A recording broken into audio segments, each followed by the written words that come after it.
जब वो आधा खाना खा चुका, रामू की माँ ने शादी का विषय फिर उठाया। रामू ने इतना ही कहा, तुम फिर यही बात करने लगी। वो गुस्से से ज्यादा मजा ले रहा लगता था, इसलिए माँ ने एक एक कर लड़की के अच्छे गुण गिनाए। उसके भाई की बेटी अब 14 की हो रही है, देखने में अच्छी है और भाई अच्छा दहेज देने को तैयार है।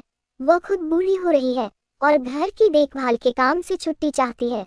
वह कभी भी ऊपर जा सकती है और उसके पीछे रामू के लिए कौन खाना पकाएगा और कौन उसकी देखभाल करेगा। और सबसे ज्यादा महत्वपूर्ण तर्क यह था, शादी के बाद आदमी का भाग्य पलटता है। फसल उस हाथ पर निर्भर नहीं करती जो हल पकड़ता है, उस पर करती है जो हौदी पकड़ता है। शाम को पहले रामू की माँ ने तय किया था कि अगर रामू अब भी शादी से इनकार करता है या शादी की बात सुनते ही मुंह फुला लेता है, तो वह उसे अपने भाग्य पर छोड़ देगी। अगर वह चलती ट्रेन के आगे खड़ा हो जाता है, तो भी वह उसे वहीं अकेला छोड़ देगी। इसके बाद वह कभी उसके मामलों में दखल नहीं देगी। वह सोचने लगी कि वह कितने मजबूत किस्म की औरत थी और लोगों को ऐसा ही होना चाहिए। यह सब तो ठीक है कि माँ का दिल बहुत मुलायम होता है, वगैरह वगैरह, लेकिन माँ की भावनाओं की भी एक सीमा होती है। अगर रामू सोचता है कि वह माँ है इसलिए वह जो चाहे कर सकता है, तो वह दिखा देगी कि उसका यह सोचना गलत है। अगर वह उसके फैसले को अनदेखा करता है और उसकी भावनाओं की कद्र नहीं करता, तो वह उसे दिखा देगी कि वह उसकी कितनी उपेक्षा कर सकती है। इतनी सब तैयारी के बाद उसने शादी का विषय उठाया था और उसके पक्ष में बहुत से मजबूत कारण गिनाए थे, लेकिन रामू ने वे सब ठुकरा दिए और उसकी भतीजी की शक की भी आलोचना की थी। इस पर उसने कह दिया, यह आखिरी बार है जब मैं यह चर्चा कर रही हूँ। इसके बाद तुम मेरी बला से, अगर मैं तुम्हें डूबते देखेंगी तो भी नहीं पूछूंगी कि क्या बात है। समझ गए न? हाँ, रामू सोचता हुआ सा बोला। वह चौथी दफा भी इंटर की परीक्षा पास नहीं कर सका था। अब तक कोई नौकरी 20 रुपए की भी ढूंढ नहीं सका था और यह माँ उससे हमेशा परेशान करती रहती थी। और चाचा की लड़की से ही उसका आगे निकला दांत देखकर कोई भी दहल जाएगा। वह इस लड़की से शादी करेगा, यह सोचना भी गलत है। वह चाहता था कि जब कभी शादी करे तो रजिया जैसी लड़की से, जिसे उसने हिंदी की 2-3 फिल्मों में देखा था। उसकी जिंदगी परेशान और बेकार सी चल रही थी। वह हर समय उदास और दुखी रहता, इधर उधर घूमता या सोता रहता या लाइब्रेरी में बैठा पुराने अखबार देखता रहता था। इस समय वह खाने के पत्ते पर बैठा सोच रहा था। माँ उसे कुछ देर देखती रही, फिर बोली, मुझे तुम्हारे चेहरे से नफरत है, हर उस आदमी से नफरत है जो ऐसा चेहरा लिए पति के सामने बैठता है। 10 दिन पहले विधवा हुई औरत का चेहरा भी तुमसे ज्यादा खुश नजर आता है। उसने जवाब दिया, तुम ये सब बातें इसलिए कह रही हो क्योंकि मैंने तुम्हारे भाई की बेटी से शादी करने से मना कर दिया है। मुझे तुम्हारी परवाह नहीं है। वह बड़ी भाग्यवान लड़की है और उससे बहुत अच्छा पति मिलेगा। रामू की माँ को उसका चिड़चिड़ा चेहरा पसंद नहीं था। ऐसा किसी का भी चेहरा उसे पसंद नहीं आता था। उसे उदासी अच्छी नहीं लगती थी, यह उसे असह्य थी। वह देर तक बोलती रही तो लड़के ने कहा, अब बंद करो यह बकवास। माँ ने जवाब दिया, मेरी जिंदगी खत्म हो रही है, बहुत जल्द अब मेरा बोलना बंद हो जाएगा। अब तुम मुझसे कहते हो बकवास बंद करो, यह नौबत आ गई है। मैंने तो सिर्फ यह कहा है कि मुझे खा लेने का वक्त दो। हाँ, अब तुम्हें काफी समय मिलने लगेगा। जब मैं चली जाऊंगी तो तुम्हारे पास समय ही समय हो जाएगा। बेटा रामू कुछ नहीं बोला, चुपचाप खाता रहा। माँ कहने लगी, मैं सिर्फ ये चाहती हूँ कि खाते समय तुम जरा ज्यादा आदमी दिखाई दिया करो। यह खाना खाकर कैसे आदमी देखा जा सकता है?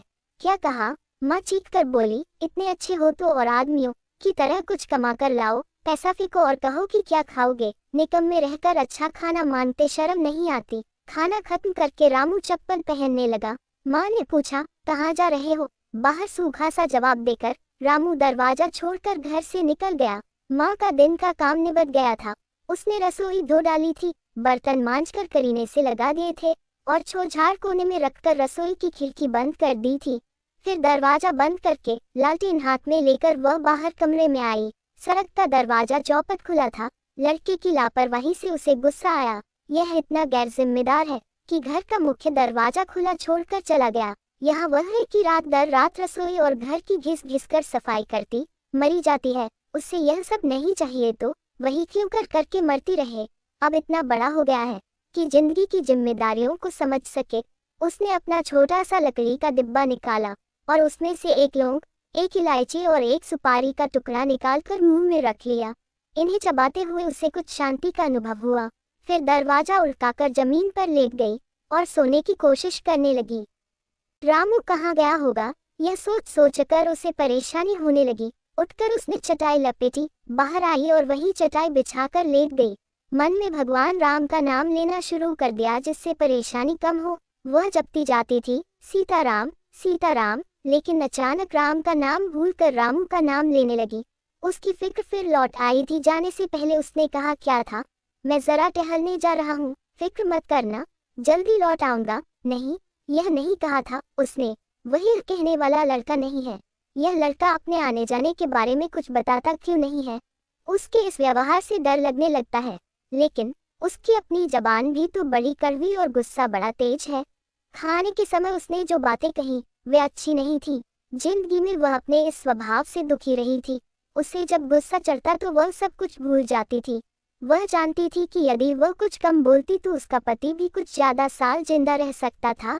रामू ने खाने के बारे में कुछ कहा था, कल से वह सब्जियां ज्यादा बनाएगी और ज्यादा ध्यान देकर खाना पकाएगी।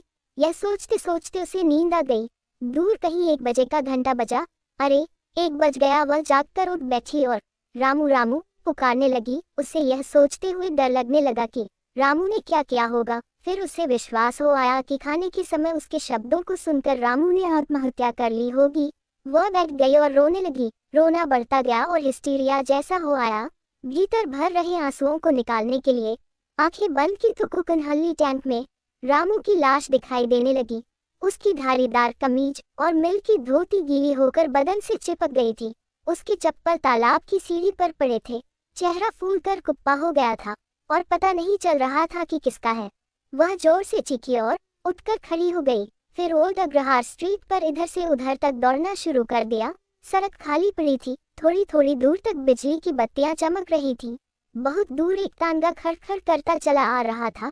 तांगे वाला गाना गाता चल रहा था। तभी पुलिस वाले ने सीटी बजाई और वह चौंक कर रुक गई। उसे ख्याल आया कि यह उसकी कल्पना भी हो सकती है।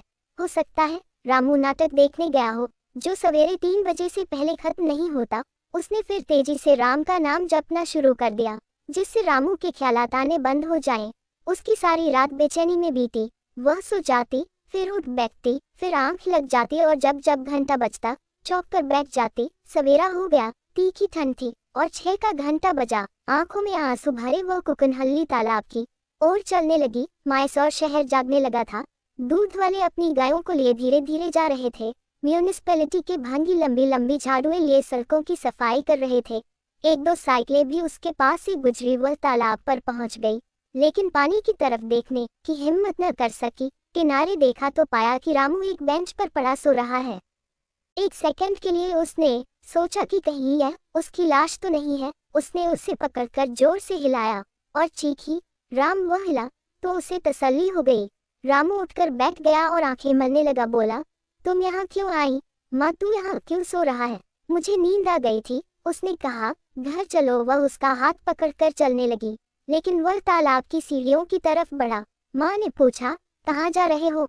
मैं जरा हाथ मुंह धो लूं, रामू ने कहा। उसने रामू का हाथ कसकर पकड़ लिया और बोली, नहीं, पानी के पास मत जाओ। रामू ने उसकी आज्ञा मान ली, यद्यपि उसे माँ का यह आग्रह अजीब सा लगा।